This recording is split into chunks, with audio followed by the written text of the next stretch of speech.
Welcome back to Turner Farm. Today I'm going to show you how to make gourmet wood fire style pizza right in your oven using this fully fermented sourdough pizza crust that is simple to make and only a handful of ingredients. I promise you've never had pizza this good. This is literally the only sourdough pizza recipe that you need to have in your repertoire. And the reason that I love it so much is it's super versatile. So it's one of those things that you can mix up, you can leave on the counter for a couple hours, you can leave it for quite a bit longer than that. And then if you aren't planning on baking with it that day, you can just wrap it up and stick it in the fridge. And I've left mine in the fridge for several days. And the only thing that is different about it is it just gets a little bit puffier when you put it into the oven. It has a beautiful flavor, it's not too sour. And the nice thing about this recipe is I don't typically add yeast to any of my sourdough recipes, but if you get to the middle of the afternoon and everyone's like, hey, I really want pizza tonight, and you don't have pizza dough made, and sometimes sourdough pizza dough can take a little bit longer to ferment and start to leaven, you can toss a little bit of yeast in this recipe and bring that to life a little bit sooner so that you can, rise your dough inside of an hour or an hour and a half rather than several hours and have pizza right away. It's just such an easy recipe to make 100% sourdough. You can use it with flat discard from your fridge. You can use it with active discard on your counter or active starter on your counter. You can add a little bit of yeast if you need to. There's just so many different ways that you can use this. So I'm going to show you how you mix it up. It is incredibly easy and so simple. We're going to use a little bit of an active discard today to mix ours up, and then we'll leave it on the counter. And then I'm going to show you a couple of our favorite gourmet pizza recipes. And I'm also going to show you how to make pizza oven style pizza in your regular electric oven. So you can use these in a pizza oven, no problem, like a wood-fired pizza oven. But I'm going to show you how to make really awesome pizza that's tastes like it came out of a wood-fired pizza oven, but right in your electric oven. So this recipe comes from our sourdough cookbook for the love of sourdough, and it is the sourdough pizza recipe. And there's some great pizza options in there as well.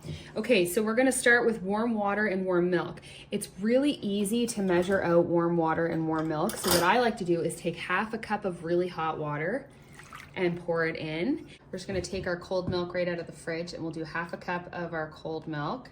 And then when you add the cold milk to the hot water, it makes like a warm liquid. So that's all you have to do for that. So then we have like a thicker discard. Okay, so we can use that, or we have a more active starter, and I actually have to feed my starter. So I'm gonna go ahead and use the active. It just helps it ferment a little bit quicker, but you can certainly use either one without an issue. And so we're just gonna go ahead and dump that right into our milk, and some of it will rest on the top because it's a little bit active, and some of it will sink. And then we'll just give that a whisk. We're gonna add in our sugar. We can do just 1 to 2 tablespoons of sugar. And if you're using yeast in this, you would sprinkle the yeast on top at this point.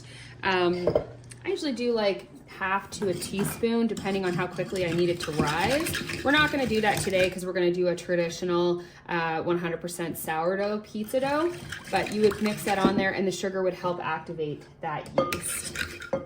And so then we're gonna do our oil.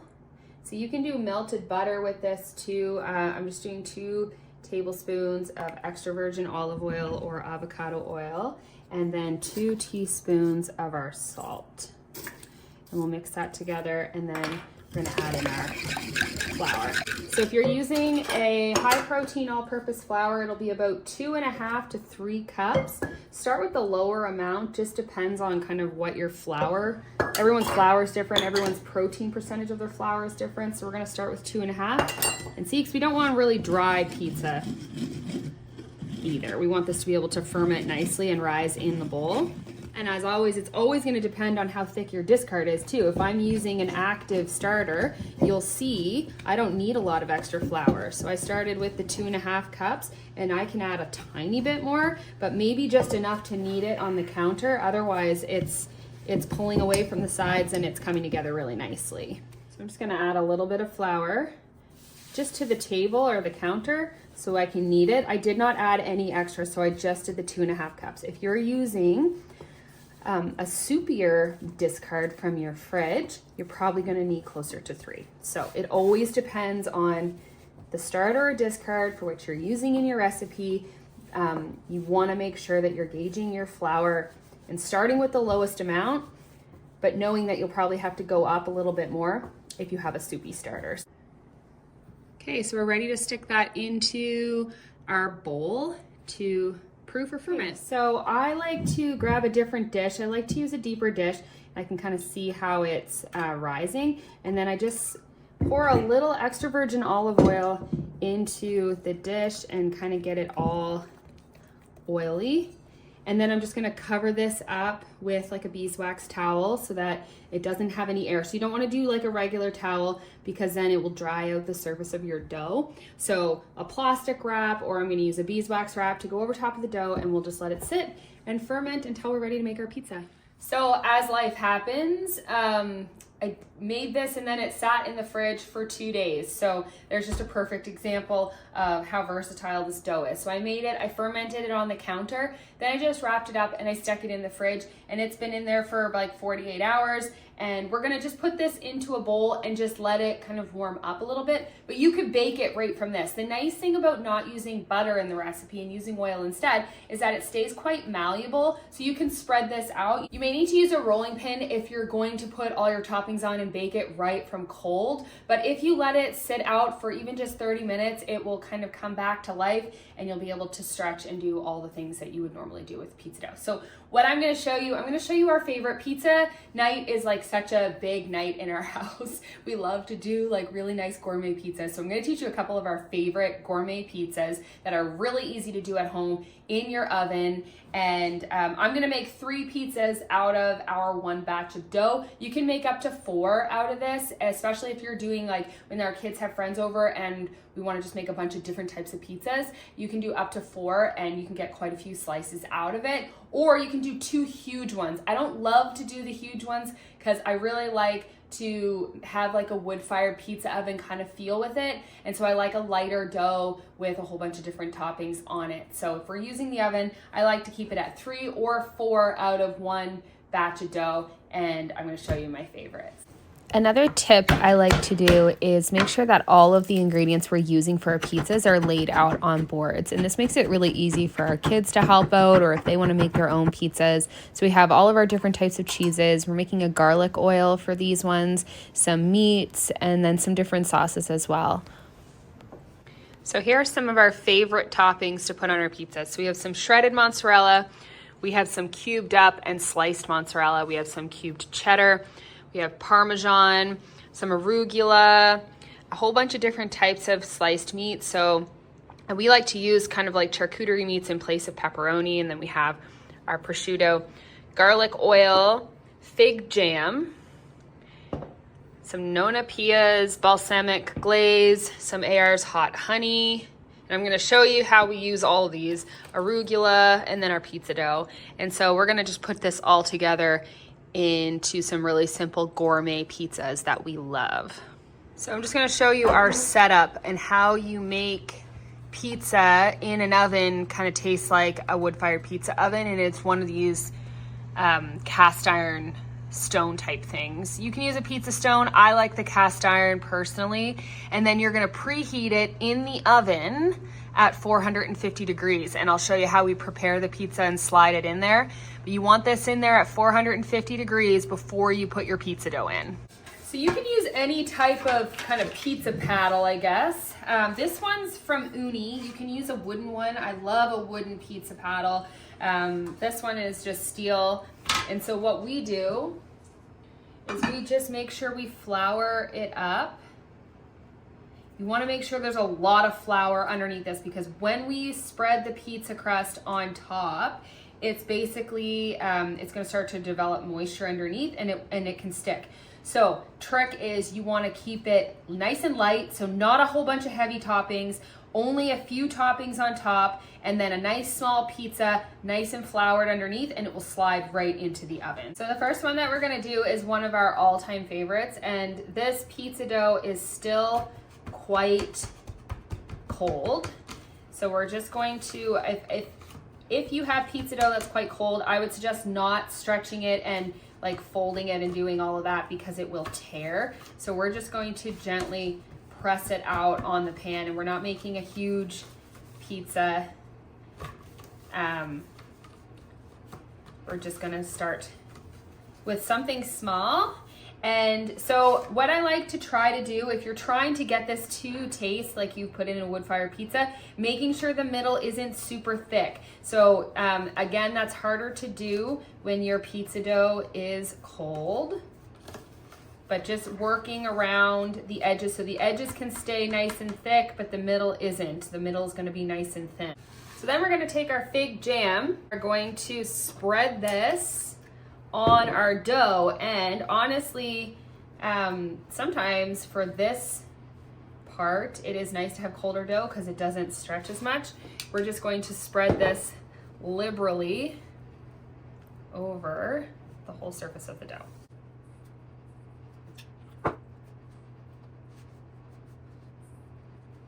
Okay, I'm gonna take our garlic oil and we're going to brush garlic oil all over. I like to try to get some like actual chunks of garlic in there too. Arugula. And we're going to pile it on there. I love a lot of arugula with this one.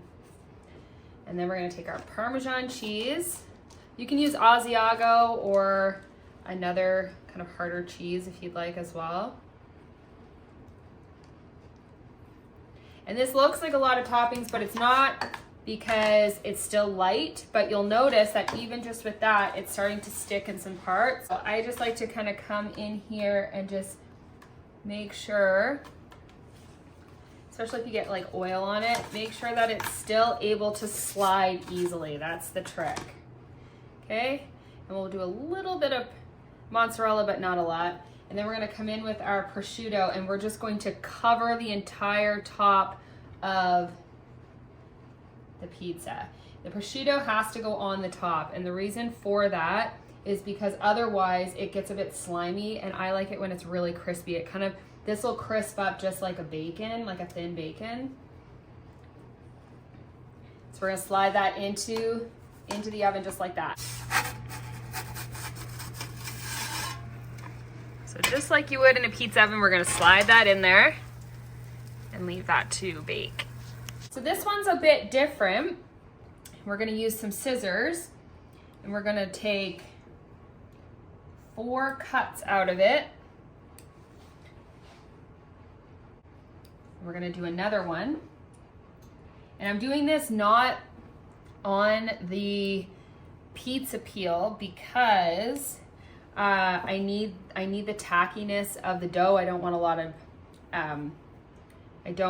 of flour on the dough. And then we're gonna come in with a piece of mozzarella, and we're going to pinch that over it. Come in, same thing. I like to kind of get the more triangle looking pieces. Same thing. Pinching. And then you just try to kind of like smooth out the top as best you can, but it doesn't really matter.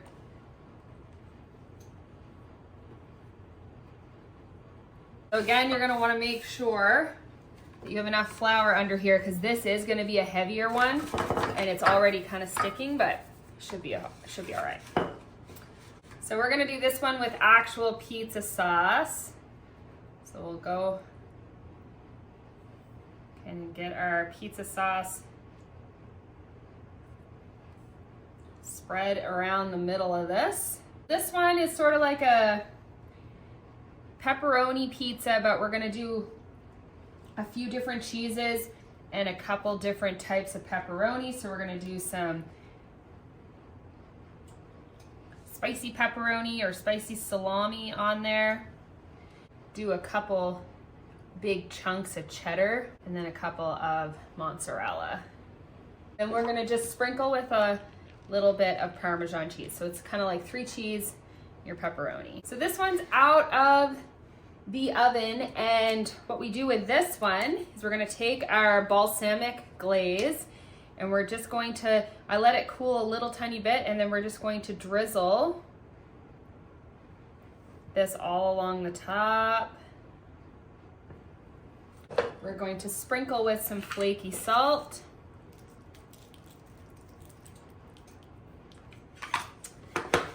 Yum. Down the middle. Yum. My favorite.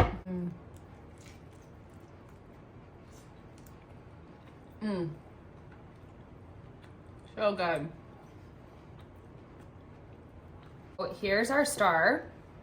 Probably could have put a little bit less cheese on it, but I like to go around now and just brush the outside with garlic oil. And if you have like a powdered Parmesan, you can even sprinkle a little bit of that. And then the other thing we like to do on our pepperoni or cheese pizzas is add a little bit of hot honey. I like to wait till it cools just a little bit more, but we're gonna sprinkle our salt along the edge and in the middle. And then once this cools, we will add some hot honey. The final one, we're just gonna do a simple pepperoni pizza with hot honey. The trick to creating wood-fired style pizzas but baked in your oven is smaller pizzas, less toppings, so they're not weighed down and really heavy, so you really get that bubble up of like a nice puffy crust. And then for this one, I like to put the cheese on the bottom. I like my pepperoni on top.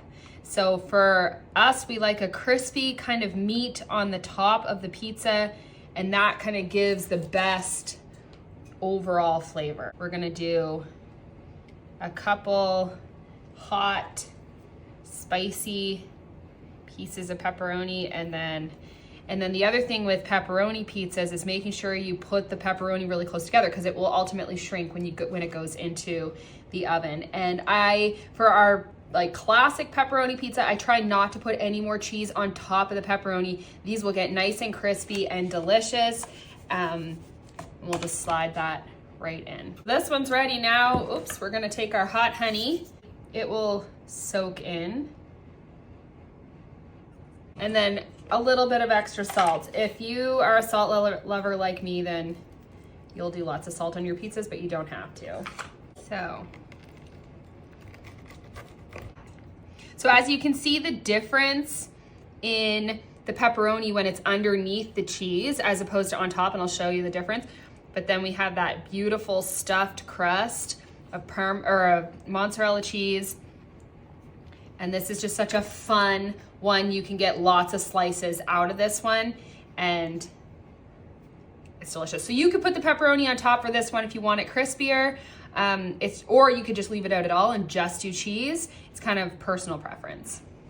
So as you can see, it gets a little wrinkly on the edges of the pepperoni when you put it on top, and I just find it's a nicer presentation. So we're just gonna sprinkle with some flaky salt, and this one is good to go. You can also drizzle some honey on this one too. I love honey on any cheese or pepperoni pizzas.